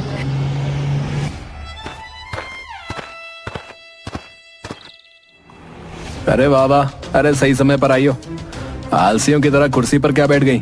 जरा फटाफट चाय बना और साथ में बिस्किट भी ले आना, मजा आ जाएगा। रवि, मैं अभी अभी ऑफिस से लौट कर आई हूँ, बहुत थक गई हूँ। यार मेरा मूड मत खराब करो। ऑफिस से आई हो, पहाड़ चढ़कर तो नहीं आई हो ना? कौन सा बड़ा काम है? असली औरत वही है जो बाहर के और कामों के साथ साथ घर का काम करे, समझी? अच्छा ये बताओ, तुम्हारी नौकरी का क्या हुआ? तुम 1 हफ्ते से घर में ही हो, सब ठीक तो है ना? रवि उसे चुप रहने का इशारा करके चुपचाप सीरियल देखने लगता है और उदास मीरा काम करने रसोई की तरफ चल देती है। रवि को क्या हो गया है? घर और बाहर दोनों का काम मुझसे नहीं किया जाता। लगता है एक नौकरानी रखनी पड़ेगी। तभी रवि जोर से चिल्लाता है, अरे भाई, इस घर में 1 कप चाय मिलेगी भी या नहीं? हद हो गई है यार, चाय के लिए भी तरसना पड़ता है। रवि मीरा के किसी भी काम में मदद नहीं करता। घर की चिंता और स्कूल के काम के कारण मीरा किसी भी काम पर ठीक से ध्यान नहीं दे पाती। धीरे धीरे काफी समय बीत जाता है। एक दिन मीरा सोचती है कि रवि को सबक सिखाना ही पड़ेगा। उदास मीरा जब घर लौटती है तो रवि को रोज की तरह सोफे पर लेटकर सीरियल देखते देख सोचती है। रवि से कहती है, वाह तुम्हारे जैसा भाग्य सबका हो, बस पलंग तोड़ते रहो, शर्म नहीं आती क्या? नौकरी छूटे कई महीने हो गए, तुम नई नौकरी ढूंढते क्यों नहीं? कभी तुम्हें चिंता नहीं होती घर का खर्चा कैसे चलेगा? अरे मैं बस ब्रेक ले रहा हूँ, वैसे भी 2 रोटी से ज्यादा मैं क्या खाता हूँ? क्या तुम मुझे 2 रोटियां भी नहीं मिला सकती? देखो मुझे वैसे भी दिल की बीमारी है, तो मुझे बेकार की टेंशन मत दिया करो, समझी? अरे यार दिमाग खराब मत करो, मस्त सीरियल चल रहा है, दफा हो जाए यहाँ से। हम मुश्किल से गुजारा कर रहे हैं रवि, और तुम घर के कामों में भी मेरी मदद के लिए कुछ नहीं कर रहे हो। मैं अकेली कब तक ये सब करती रहूंगी? अरे यार जिंदगी एक ही बार मिलती है, प्लीज मुझे जीने दो। तुम सच ही कह रहे हो, जिंदगी एक बार ही मिलती है। मैं भी एंजॉय करना चाहती हूँ। बहुत हो गया काम, कल से मैं भी आराम करूंगी, कल से मैं भी स्कूल नहीं जाऊंगी। अगली सुबह जब मीरा ऑफिस नहीं जाती तो रवि हैरान हो जाता है। मीरा की बात सुनकर उसके पैरों के नीचे से जमीन खिसक जाती है। अरे तुम तैयार नहीं हुई? अरे कितनी आलसी हो गई हो, टाइम हो गया तुम्हारा, चलो फटाफट तैयार हो जाओ। तुम्हें समझना चाहिए नौकरी कितनी जरूरी है, वरना घर का खर्चा कैसे चलेगा? बस जो भी हो, अब तो यूं ही चलेगा। आज से मैं भी ऑफिस नहीं जाऊंगी, मुझे भी घर में बैठकर आराम करना है। अरे यार तुम पागल तो नहीं हो गई हो? हैं? जिम्मेदारी भी कोई चीज है। घर चलाने की जिम्मेदारी तुम्हारी है रवि, अब तुम जानो घर कैसे चलेगा। अरे तुम हमेशा मेरे पीछे क्यों पड़ जाती हो? हैं? मिल जाएगी नौकरी। बस करो, अभी तुम्हारी यही बातें सुनते सुनते कितने महीने बीत गए। मैं थक गई हूँ। घर में राशन नहीं है, जैसे चाहो व्यवस्था करो, मैं जा रही हूँ सोने।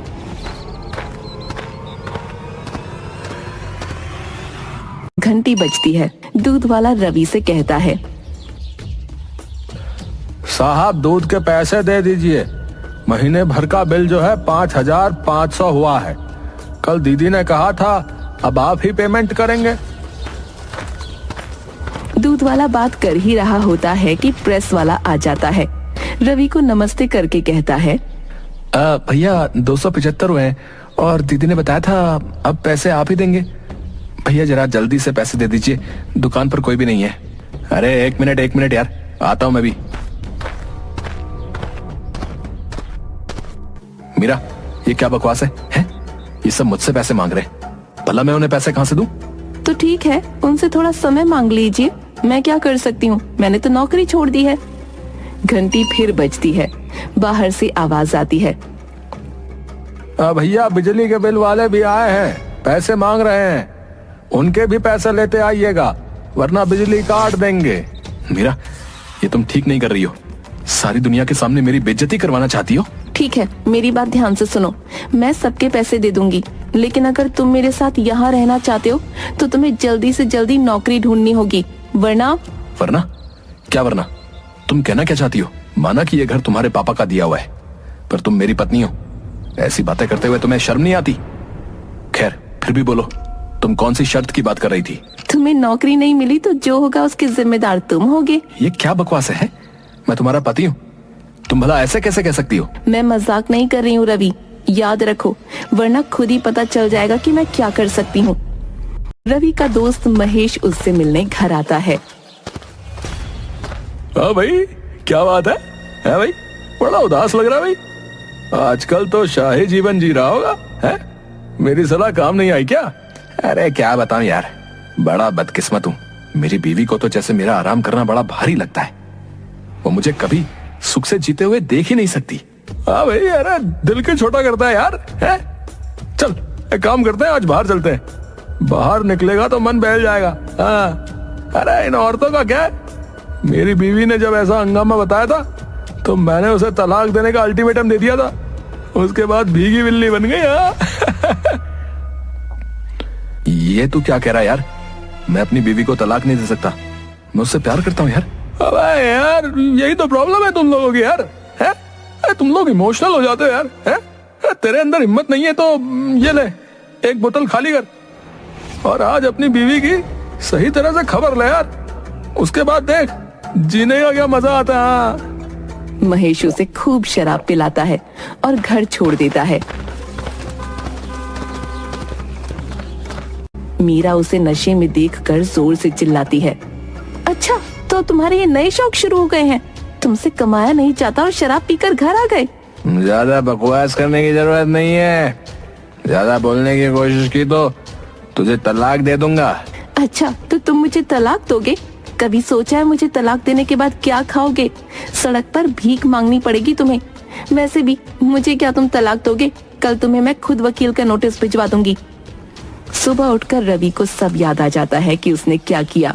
वो ये सोचकर बुरी तरह से घबरा जाता है कि अगर मीरा ने उसे तलाक दिया तो उसका क्या होगा। वो मीरा के पास जाता है।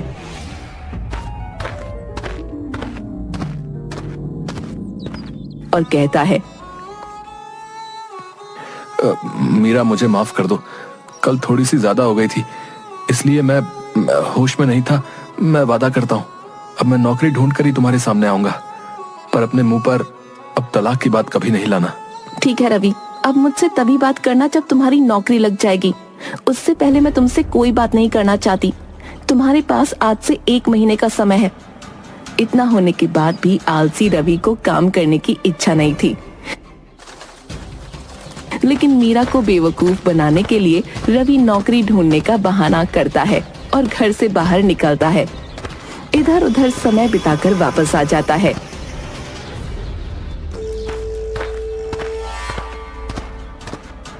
एक महीने बाद रवि लिविंग रूम में बैठा है। मीरा मुस्कुराते हुए आती है। रवि, समय पूरा हो गया, नौकरी मिली क्या? नहीं मीरा, मेरा समय खराब चल रहा है। मैंने कोशिश की लेकिन कुछ भी काम नहीं आया। खैर जो भी हो, अब तुम्हें शर्त के अनुसार परिणाम भुगतना होगा। क्या करना होगा? अरे मुझे तुम ही बता दो, फांसी लगा लूं क्या? यही तो चाहती हो ना तुम? मुझे आराम से बैठा देख तुम्हें बेचैनी होती है। देखो रवि, अगर तुम नौकरी नहीं कर सकते तो तुम्हें घर का काम करना होगा। आज से खाना बनाना, कपड़े धोना, झाड़ू पोछा करना, ये सारे काम तुम्हारे जिम्मे होंगे। रवि सहमति में सिर हिला देता है और सोचता है, घर का काम भी कोई काम होता है? अपना सीरियल देखते देखते आराम से इन्हें निपटा दूंगा और चैन से जिंदगी गुजारूंगा। अगले दिन मीरा के जाने के बाद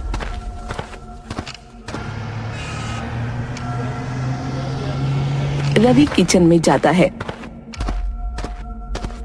वहां पड़े झूठे बर्तन देखकर वापस आ जाता है। पहले मैं झाड़ू लगा लेता हूँ।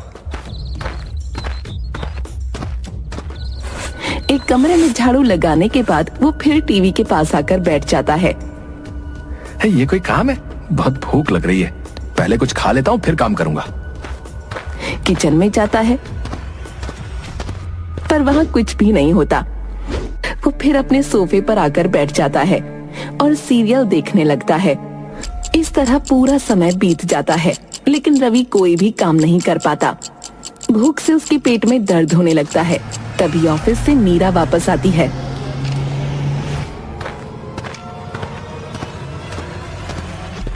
कैसे हो रवि? जरा एक कप चाय बना दो, मेरे सर में बहुत दर्द हो रहा है। चाय? और मैं? ये तुम क्या कह रही हो? मैं तो कब से तुम्हारा इंतजार कर रहा हूँ। तुम कुछ बनाकर भी नहीं गई। सुबह से भूखा हूँ, सारे बर्तन भी गंदे हैं। यानी कि तुमने घर का कोई काम नहीं किया? मेरा यकीन मानो मीरा, मैंने सारे काम करने की कोशिश की थी पर कोई भी काम पूरा नहीं हो पाया। अच्छा, तो फिर तुम पूरे दिन क्या करते रहे? मैं वो सीरियल देख रहा था। रवि, क्या तुम मुझे बता सकते हो इस सीरियल देखने से तुम्हें क्या मिलता है? तुम सुबह से शाम तक टीवी देखते रहते हो। क्या तुम्हारी जिंदगी में कभी काम आ सकते हैं? क्या तुम्हें पैसा कमा कर दे सकते हैं? क्या हमारा पेट भर सकते हैं क्या? अरे मीरा, इस दुनिया में खाना पीना और पैसा ही सब कुछ नहीं होता, समझी? मनोरंजन से भी हम अपनी जिंदगी चला सकते हैं। देखो ना, मैं पूरे समय से भूखा था, लेकिन सीरियल देखते देखते मुझे भूख की खबर भी नहीं हुई। सोचो रवि, तुम जो कह रहे हो वो दिल से कह रहे हो। क्या तुम दूसरों का मनोरंजन कर सकते हो? ये बहुत बड़ा काम है जिसमें बहुत मेहनत लगती है। अरे ये कोई ऐसा भी बड़ा काम नहीं है? मुझे तो लगता है लोगों का मनोरंजन करना सबसे आसान काम है। काश मुझे कोई ऐसी नौकरी मिल जाती तो मजा आ जाए। तो फिर ठीक है रवि, तैयार रहना, बहुत जल्द तुम्हें ऐसी ही नौकरी मिलेगी। मीरा बिना कुछ बोले घर का काम और नौकरी करती रहती है और इतवार की शाम रवि से कहती है, रवि समय आ गया है, चलो इस समय तुम्हारा वो काम करने का है जो तुम्हें पसंद है, देखें इस काम से तुम्हें कितना आनंद मिलता है। मीरा रवि को बाहर ले जाती है जहाँ उनके पड़ोसियों का एक समूह इकट्ठा था जो रवि को देखकर बातें करने लगते हैं। रवि को उम्मीद नहीं होती कि मीरा ऐसा कुछ करेगी। अब ये क्या हो रहा है मीरा? मैंने बस एक छोटा सा कार्यक्रम आयोजित किया था। आज से हर इतवार को आपको आस पड़ोस के लोगों का मनोरंजन करना होगा, बदले में ये पैसे भी देंगे। मनोरंजन? ये क्या कह रही हो? मैं समझा नहीं। मेरी मोहल्ले में रेपुटेशन है, तुम कहना क्या चाहती हो? अरे ऐसी भी कोई डरने की बात नहीं है, तो बस अपने पड़ोसियों को नाच गाकर चुटकुले सुनाकर खुश करना होगा। आशा करती हूँ अब तुम्हें ये काम करने में आलस नहीं आएगा। ये सुनकर कि उसे लोगों के सामने नाचने गाने और चुटकुले सुनाने जैसे काम करने होंगे, रवि का चेहरा शर्म से लाल हो जाता है, लेकिन कोई और चारा ना होने की वजह से उसे लोगों की फरमाइश पर वो सब करना पड़ता है जिससे कि उसके पड़ोसी खुश हों।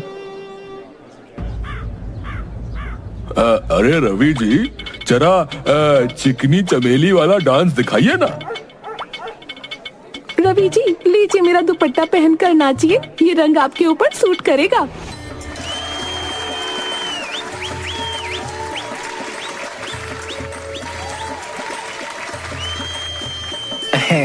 कहना पड़ेगा रवि साहब, आपकी कमर तो जो है कैटरीना कैफ से भी तेज लचकती है भाई, है ना? सही कहा ना? इस तरह से लोग अपनी अपनी फरमाइश रवि को बताते हैं। मीरा उसके पास आती है। मीरा, मैंने अपना सबक सीख लिया है। मैं कल से गंभीरता से नौकरी की तलाश शुरू कर दूंगा। मुझे पता है तुम ऐसा करोगे रवि, मैं हर कदम पर तुम्हारा साथ दूंगी। जल्दी ही रवि वापस नौकरी ढूंढ लेता है और सब खुशी खुशी रहने लगते हैं। रात का समय था। बिरजू और हीरा किसी काम से नदियापुर गांव जा रहे थे। हीरा, अरे चलते चलते मेरे पैर जवाब दे चुके हैं, गर्मी भी लग रही है, चलो एक पेड़ के नीचे बैठकर आराम कर लेते हैं। अरे यहाँ रुकना सही नहीं है, ये जंगल है। अरे नदियापुर गांव जंगल के बीच ही बसा है, चल थोड़ा सुस्ता लेते हैं, वैसे भी शाम तो हो ही गई है। बिरजू की बात सुनकर हीरा ना चाहते हुए भी एक पेड़ के नीचे बैठ गया। अचानक उन दोनों के कानों में एक बच्चे के रोने की आवाज टकराई। बिरजू भैया, तुमने कुछ सुना? यहाँ जंगल में कौन सा बच्चा रो रहा होगा? आवाज तो मेरे भी कानों में आ रही है, चलो चलकर देखते हैं। बिरजू और हीरा आसपास नजर दौड़ाने लगे। तभी उन दोनों की नजर एक बच्चे पर पड़ी। वो दोनों उस बच्चे के करीब चले गए। बिरजू भैया, यह बच्चा तो यहाँ अकेला है, यहाँ तो आसपास कोई मौजूद नहीं। बिरजू उस बच्चे को गौर से देखने लगा। उसके चेहरे पर डर और भय के साए लहराने लगे। यहाँ से भाग हीरा। अरे क्या हुआ? अचानक तुम्हारा चेहरा फटे हुए पपीते जैसा कैसे हो गया? हीरा गौर से देख, ये बच्चा कोई इंसान का बच्चा नहीं बल्कि कागज का बच्चा मालूम पड़ता है। बिरजू के कहने पर हीरा उस बच्चे को गौर से देखने लगा। बिल्कुल सही कह रहे हो बिरजू भैया, यहाँ से भागो। वो दोनों डरते हुए वहाँ से भाग गए।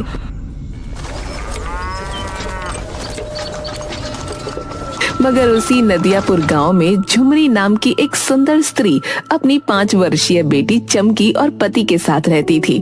झुमरी का पति बहुत गरीब था। एक दिन झुमरी का पति बसंत दोपहर के समय अपने घर पर उदास बैठा था। अजी क्या हुआ जी, आप इतने उदास क्यों बैठे हैं? काफी दिनों से मुखिया जी से अपनी मजदूरी मांग रहा हूँ, लेकिन वह दे ही नहीं रहे। उनसे कहते क्यों नहीं कि हमारे घर में राशन भी खत्म होने को है। अगर आप वहाँ हमें समय पर पैसे दे सकते तो फिर ऐसी जगह काम करने से क्या फायदा।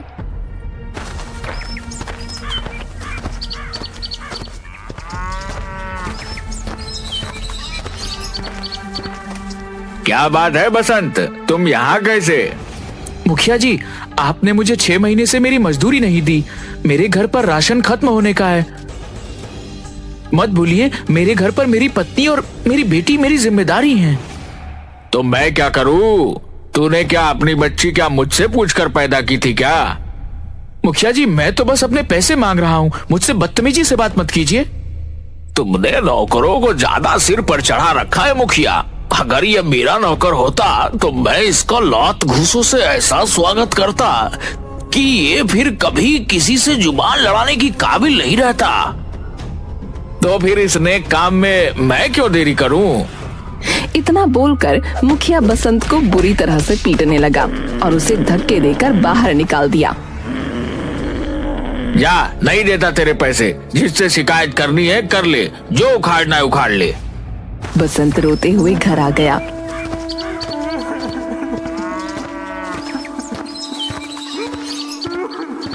और सारी घटना अपनी पत्नी झुमरी को बताने लगा। चिंता क्यों करते हैं जी, ईश्वर पर भरोसा रखें, सब कुछ सही हो जाएगा। तुम समझ नहीं रही, घर का राशन खत्म होने को है। आज तो मेरे पास चमकी के दूध के भी पैसे नहीं बचे, मैं क्या करूं? चिंता मत कीजिए, मैं अपने पड़ोस में रहने वाली अनीता से कुछ पैसे उधार मांग लेती हूँ। आप बस ऐसे उदास मत बैठिए और हाँ, कभी भी हिम्मत मत हारिएगा। झुमरी की बात सुनकर बसंत मुस्कुरा दिया। कुछ देर बाद झुमरी पड़ोस में अपनी दोस्त अनीता के घर गई। आओ झुमरी, मैं तुम्हारा ही इंतजार कर रही थी। अगर तुम नहीं आती तो कुछ देर में वैसे ही मैं तुम्हारे घर आने वाली थी। मुझे तुमसे बहुत जरूरी बात करनी है। हाँ हाँ बोलो ना, क्या बात है? मुझे कहते हुए अच्छा तो नहीं लग रहा, लेकिन मुझे कुछ पैसों की जरूरत है। वो क्या है ना, आजकल मेरे पति को कहीं काम नहीं मिल रहा। बोल रहे थे बाजार में काफी मंदी चल रही है। ये बात तो सही है, सभी जगह बुरा हाल है झुमरी। इतना कहकर अनीता ने कुछ पैसे झुमरी के हाथ में पकड़ा दिए। मैं तुम्हारे ये पैसे बहुत जल्दी चुका दूंगी। अरे जब मर्जी आए तब चुका देना, लेकिन ऐसा कब तक चलेगा? मैं कुछ समझी नहीं। देख झुमरी, आजकल का जमाना बदल गया है। मुझे देख, मेरे पति भी काम करते हैं और मैं भी काम करती हूँ। क्यों ना तुम भी अपने पति का हाथ बटाना शुरू कर दो, कुछ पैसे घर आएंगे तो अच्छा ही होगा।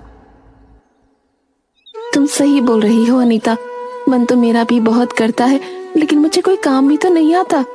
तुम उसकी चिंता मत करो झुमरी, मैं कागज के बहुत अच्छे खिलौने बनाती हूँ। तुम चाहो तो मैं तुम्हें सिखा सकती हूँ।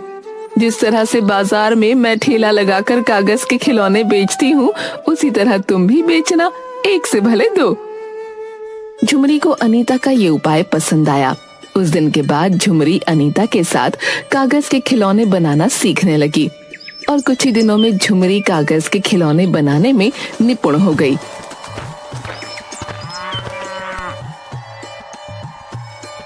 अरे वाह झुमरी, तुम तो मुझसे भी अच्छे कागज के खिलौने बनाने लगी।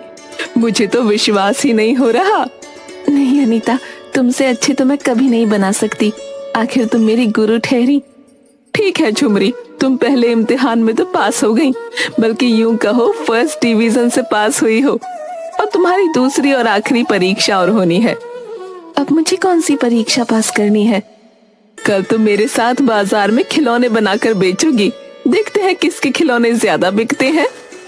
अगले दिन झुमरी अनीता के साथ दूसरा ठेला लगाकर कागज के खिलौने बेचने के लिए खड़ी हो गई। कुछ ही देर में झुमरी के सारे खिलौने बिक गए। अरे वाह झुमरी, मेरे ठेले में तो कुछ थोड़े खिलौने बचे हैं, लेकिन तुम्हारे तो सारे खिलौने बिक गए। कहीं तुम्हें बुरा तो नहीं लगा? अरे इसमें बुरा लगने वाली क्या बात है, ईश्वर हर किसी को अपने अपना नसीब देता है। उस दिन के बाद अनीता और झुमरी रोज सुबह बाजार में कागज के खिलौने बेचने जाती। शाम तक झुमरी के सारे खिलौने बिक जाते। झुमरी के दिन अब बदलने लगे थे। एक दिन बसंत झुमरी से बोला, मैंने जरूर पिछले जन्म में कुछ अच्छे पुण्य किए होंगे झुमरी, जो मुझे इस जन्म में तुम्हारी जैसी पत्नी मिली। ऐसी बातें क्यों करती हैं जी? अगर पति पत्नी के हर दुख में पति उसका साथ देता है, तो क्या पत्नी उसके दुख में उसका साथ नहीं दे सकती? मैं तुम्हें यह बताने के लिए आया हूँ कि मुझे चौधरी के खेतों में काम मिल गया है। ये तो बहुत अच्छी बात है जी, अब हमारी कमाई दुगनी हो जाएगी। अब हम अपनी बिटिया रानी को अच्छे स्कूल में एडमिशन दिलवा सकेंगे। झुमरी की बात सुनकर बसंत मुस्कुराता हुआ वहाँ से चला गया। एक दिन की बात है। झुमरी और अनीता बाजार में ठेला लगाकर कागज के खिलौने बेच रही थीं कि तभी मुखिया कुछ लोगों के साथ वहां आ गया। कैसी हो झुमरी? देख रहा हूँ तुम्हारे खिलौने आजकल बहुत ज्यादा बिक रहे हैं, और तो और तुम्हारे वस्त्र भी बता रहे हैं कि तुम्हारी आमदनी अच्छी हो रही है। सब ईश्वर की कृपा है मुखिया जी। यहाँ कैसे? बात यह है झुमरी कि हमारा गांव 2 नदियों के बीच में है। वर्षा प्रारंभ होने वाली है और मुझे सूचना मिली है कि इस बार हमारा गांव भयंकर बाढ़ की चपेट में आ सकता है। इस तरह से तो गांव वालों का जीवन यापन बर्बाद हो जाएगा। इसीलिए मैं चंदा इकट्ठा कर रहा हूँ। झुमरी, तुमसे भी मैं चंदा लेने आया हूँ। झुमरी ने उस दिन की सारी कमाई मुखिया के गुल्लक में डाल दी और साथ ही साथ उसकी दोस्त अनीता ने भी। झुमरी, मैं सारे गांव वालों से चंदा लेकर उनके लिए शहर से अच्छे कंबल और बहुत सी खाने पीने की वस्तुएं लेकर आऊंगा। मुझे तुम पर विश्वास नहीं है मुखिया जी। वैसे भी तुम मेरे पति की 6 महीने की तनख्वाह रोके बैठे हो। देखते हैं गांव वालों की कितनी मदद करते हो। अरे तुम अभी तक अपने पति की मार को दिल पे लगाए बैठी हो, मगर वह मुझे आकर बदतमीजी से बात कर रहा था। इतना कहकर मुखिया वहां से चला गया। दिन ऐसे ही बीतने लगे, मगर झुमरी ने देखा कि मुखिया शहर से कुछ भी लेकर नहीं आया। एक दिन की बात है, मुखिया अपने मुनीम प्रेमचंद से बातें कर रहा था। झुमरी अपने पति बसंत के साथ काम से जा रही थी। मुखिया को देखकर झुमरी मुखिया से बोली, मुखिया जी, 1 महीने पहले आप सारे गांव वालों से चंदा लेकर गए थे, ये बोलकर कि हमारा गांव भयंकर बाढ़ की चपेट में आने वाला है, वर्ष प्रारंभ होने वाला है, मगर मुझे तो अभी तक कोई इंतजाम नहीं दिखता। झुमरी की बात सुनकर मुखिया बुरी तरह से तिलमिला कर रह गया। तुम तो ऐसे बोल रही हो जैसे कि तुमने 10-20 लाख रुपया चंदे में दिया हो। अरे 100-50 चंदे में डालकर अपने आप को क्या समझ रही हो? मुखिया जी, आपको इस तरह से मेरी पत्नी का अपमान करने का कोई अधिकार नहीं। मुंह बंद रख बसंत, पिछली बार की माल भूल गया क्या? गांव में तेरी पत्नी के अलावा न जाने कितने लोगों ने मुझे चंदा दिया है। उन्होंने तो मुझसे कोई सवाल नहीं पूछा। यहाँ से चला जा वरना तेरा फिर से मार मार कर बुरा हाल कर दूंगा। बसंत अपनी पत्नी के साथ वहाँ से चला गया। देख रहे हो मुखिया जी, इस बसंत की पत्नी के कागज के खिलौने बाजार में क्या बिकने लगे। यह तो अपने आप को आपसे भी बड़ा समझने लगा। सही कहा तुमने। जब तक मैं इन दोनों पति पत्नी को गांव से धक्के देकर बाहर नहीं निकलवा देता, मैं चैन की नींद नहीं सो सकता। वैसे क्या वास्तव में अपने गांव में बाढ़ आने वाली है? अरे कोई बाढ़ नहीं आने वाली है। ये न्यूज वाले तो वैसे भी हर साल यही खबर चला देते हैं कि बाढ़ आने वाली है, गांव डूबने वाला है, और मैं इसी खबर का फायदा उठाकर गांव से अच्छा खासा चंदा वसूल लेता हूँ। हर साल की तरह इस बार भी कुछ नहीं होगा। उस दिन के बाद मुखिया ने झुमरी और उसके पति बसंत के खिलाफ गांव में कान भरने शुरू कर दिए। गांव वाले मुखिया की बातों में आकर झुमरी और बसंत को अपना दुश्मन समझने लगे। झुमरी से उन सब ने झुमरी के कागज के खिलौने खरीदने बंद कर दिए। थक हार कर बसंत और झुमरी अपने घर पर ताला लगाकर दूसरे गांव की ओर चल दिए। झुमरी एक जंगल में बैठकर आंसू बहाती हुई बोली, ये सब मेरे सच बोलने का नतीजा है। दिल छोटा मत करो झुमरी, तुमने तो सच बोला है और सच बोलने वालों की कभी हार नहीं होती। वो सब तो ठीक है जी, लेकिन अब क्या होगा? हमारे पास बिल्कुल भी पैसे नहीं है और बोतल में सिर्फ चमकी का आधा गिलास दूध बचा है। झुमरी ने इतना कहा ही था कि तभी एक दूसरे बच्चे के रोने की आवाज झुमरी के कानों में टकराई। झुमरी ने देखा कि एक पेड़ के नीचे सुंदर सा बच्चा रो रहा है। ये किसका बच्चा है? पता नहीं झुमरी ये किसका बच्चा है, लेकिन मुझे तो यह बहुत भूखा लगता है। मेरे पास भी आधा बोतल दूध है, अगर मैं इसे पिला दूंगी तो हमारी चमकी भूखी रह जाएगी। चिंता मत करो झुमरी, यह बच्चा कई दिनों का भूखा मालूम पड़ता है, पहले इसे दूध पिला दो। झुमरी उस बच्चे को दूध पिलाने लगी। उस बच्चे ने दूध पिया ही था कि तभी अचानक रंग बिरंगी किरणों के साथ उस बच्चे का आकार बड़ा हो गया और वो एक सुंदर नवयुवक में परिवर्तित हो गया। कौन हो तुम? मैं एक जादुई कागजी पुरुष हूँ।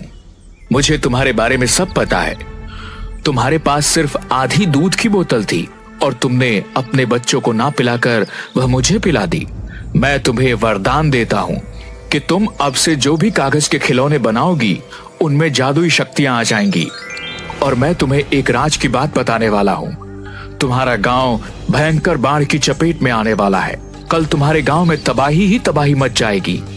इतना कहकर सुंदर पुरुष वहाँ से गायब हो गया। हम नहीं जा सकते, हमारा गांव मुसीबत में है।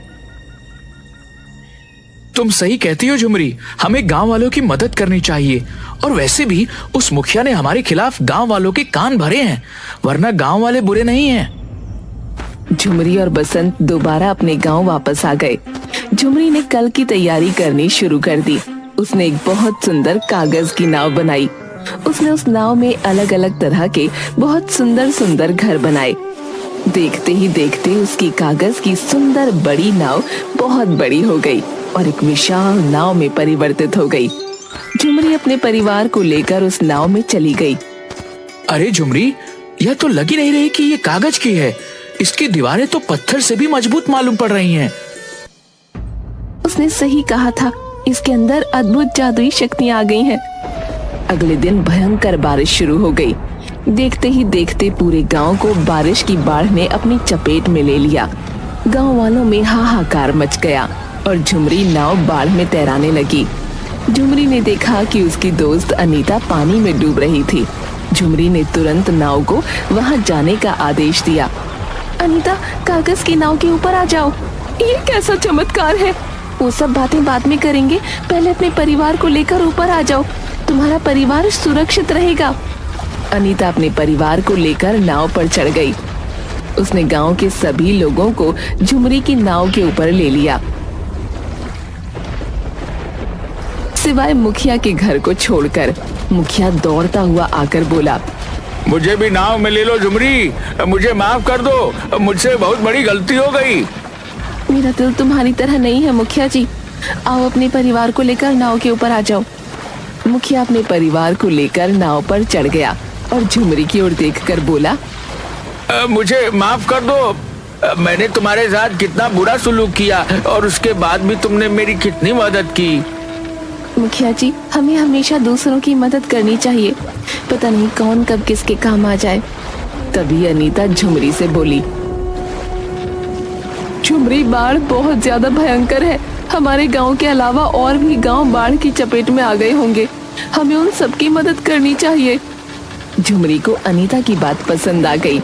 झुमरी अपनी जादुई नाव को लेकर दूसरे गांव में गई और वो सबकी मदद करने लगी।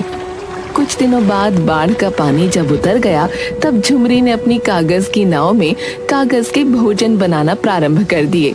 झुमरी जैसे ही कागज के भोजन बनाती, वो असली भोजन बन जाते। अरे वाह झुमरी, यह कैसे संभव हुआ? कागज के भोजन असली भोजन कैसे बन जा रहे हैं? तुम्हें याद नहीं, उस जादुई सुंदर पुरुष ने हमसे क्या कहा था? तुम कोई भी कागज का खिलौना अगर बनाओगी तो उनमें जादुई शक्तियां आ जाएंगी। मुझे विश्वास था कि अगर मैं कागज के भोजन बनाना प्रारंभ करूंगी तो वो असली भोजन बन जाएंगे। ये ईश्वर ने हमारी मदद की है झुमरी। देखो ना, इस तरह से कितने लोग भूखे मरने से बच जाएंगे। इस तरह से गांव में सभी लोग भूखे मरने से बच गए। कुछ महीनों बाद सब कुछ ठीक हो गया।